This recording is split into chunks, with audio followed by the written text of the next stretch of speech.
नमस्कार दोस्तों। आज की यह रिपोर्ट सिर्फ एक ऐप या एक गेम की कहानी नहीं है, बल्कि यह भरोसे, सपनों और उन सवालों की कहानी है जो आज लाखों लोगों के मन में है।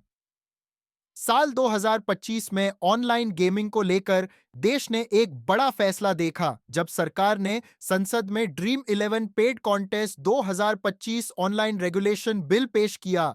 इस बिल पर लंबी चर्चा हुई, बहस हुई और आखिरकार इसे पास कर दिया गया। इसके बाद राष्ट्रपति की मंजूरी मिली और मंजूरी के साथ ही यह बिल कानून बन गया। जैसे ही यह कानून लागू हुआ, पूरे देश में ड्रीम 11 के पेड कॉन्टेस्ट बंद कर दिए गए। कागजों में यह एक कानूनी फैसला था, लेकिन जमीनी स्तर पर इसने लाखों यूजर्स को झकझोर दिया, क्योंकि ड्रीम 11 उनके लिए सिर्फ एक मोबाइल ऐप नहीं था। पेड कॉन्टेस्ट बंद होते ही सोशल मीडिया पर नाराजगी साफ दिखी और लोगों का कहना था कि उनसे उनका मनोरंजन और उनका भरोसा छीन लिया गया है। इसी बीच एक रिपोर्ट सामने आई जिसमें बताया गया कि ड्रीम 11 पेड कॉन्टेस्ट बंद होने के बाद क्रिकेट की लाइव स्ट्रीमिंग में भी काफी गिरावट आई है। जहां पहले दर्शक पूरा मैच ध्यान से देखते थे, अब वही मैच बीच में छोड़ देने की आदत बढ़ रही है, जिससे साफ हो गया कि ड्रीम 11 का असर सिर्फ गेम तक सीमित नहीं था, बल्कि इसका सीधा असर क्रिकेट की व्यूअरशिप पर भी पड़ा। लेकिन इस पूरी कहानी का सबसे अहम मोड़ आया 11 दिसंबर को, जब यह मामला सुप्रीम कोर्ट पहुंचा।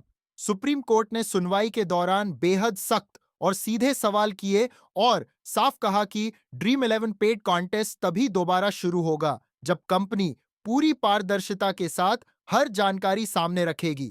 कोर्ट ने पूछा कि अगर ड्रीम 11 पर हर दिन एक नया करोड़पति बनता है तो यह कैसे संभव है। अगर यह दावा सच है तो अब तक हजारों करोड़पति बन चुके होंगे। फिर वो लोग कहां हैं, उनकी पूरी सूची कहां है और उनकी सच्ची डिटेल्स क्यों सामने नहीं लाई जा रही है। कोर्ट ने यह भी कहा कि इस बात की आशंका से इनकार नहीं किया जा सकता कि प्लेटफॉर्म खुद ही अपनी टीम बनाकर फर्स्ट रैंक हासिल कर ले, क्योंकि ऐप उसी का है, सिस्टम उसी का है और कंट्रोल भी उसी के हाथ में है। ऐसे में एक आम यूजर कैसे माने कि हर दिन बनने वाला करोड़पति पूरी तरह असली है।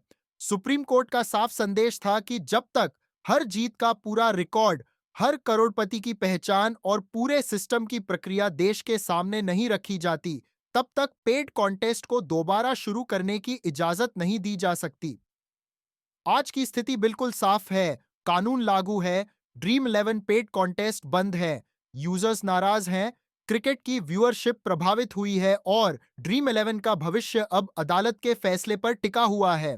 अब सवाल सिर्फ यही नहीं है कि ड्रीम 11 फिर से चालू होगा या नहीं, बल्कि सवाल यह भी है कि क्या डिजिटल प्लेटफॉर्म्स पर लोग दोबारा भरोसा कर पाएंगे।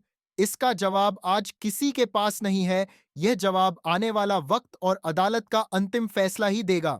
अगर आपको यह न्यूज़ स्टोरी सोचने पर मजबूर करती है और आप ऐसी ही गहरी और सच्ची रिपोर्ट्स आगे भी देखना चाहते हैं, तो वीडियो को लाइक करें, चैनल को सब्सक्राइब करें और बेल आइकॉन जरूर दबाएं।